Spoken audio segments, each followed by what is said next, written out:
Komisi Pemberantasan Korupsi atau KPK menyebut Gubernur Kalimantan Selatan Sabirin Nur alias Paman Birin melarikan diri usai operasi tangkap tangan atau OTT pada 6 Oktober 2024. Gubernur yang kerap disapa Paman Birin tersebut sebelumnya telah ditetapkan sebagai tersangka dalam kasus dugaan suap pengadaan barang dan jasa di Dinas PUPR Provinsi Kalsel.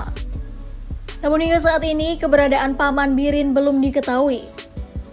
Pernyataan tersebut diungkap anggota tim Biro Hukum KPK Indah di Pengadilan Negeri Jakarta Selatan pada Selasa 5 November 2024. Indah menyatakan, tim penyidik KPK telah melakukan pencarian di sejumlah lokasi, namun Paman Birin tidak dapat ditemukan.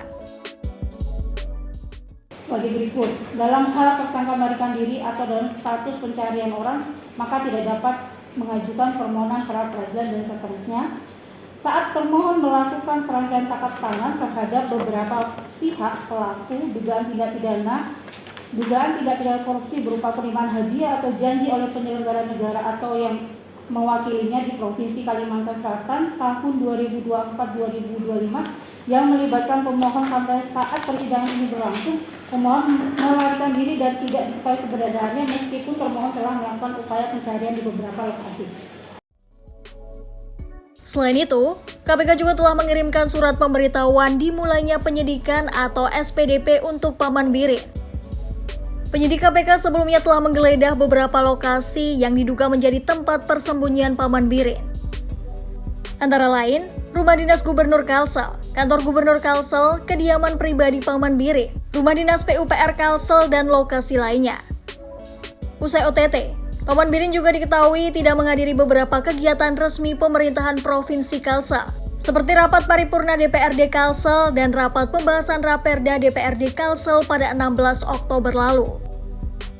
Tugas-tugas gubernur saat ini juga telah diambil alih oleh Sekretariat Daerah Provinsi Kalsel. Menanggapi hal ini, kuasa hukum Paman Birin Susilo mengaku tidak mengetahui keberadaan kliennya. Susilo mengaku sudah lama tidak berkomunikasi dengan Paman Birin. Namun Susilo memastikan bahwa Paman Birin tidak pergi ke luar negeri karena KPK telah meminta Direktorat Jenderal Imigrasi untuk mencegahnya. Pak, berarti sejak tanggal 7 dan tanggal 8 itu sampai sekarang pengacara belum pernah ketemu atau berkontak lagi dengan... Kami sudah bisa kontak ketika awal-awal dulu ya. Tentu sekarang karena tidak ada hal yang diperlukan dari saya, tidak lagi saya melakukan kontak. Berarti pengacara nggak tahu Pak Gubernur sekarang ini di mana? Di mananya persis tentu tidak tahu ya, karena saya tidak bergandengan terus dengan Pak Gubernur. Tetapi rasanya ya, mereka masih dicekal. Rasanya tidak akan pergi ke luar ya, karena Pak Gubernur juga kan patuh ya terhadap hukumnya.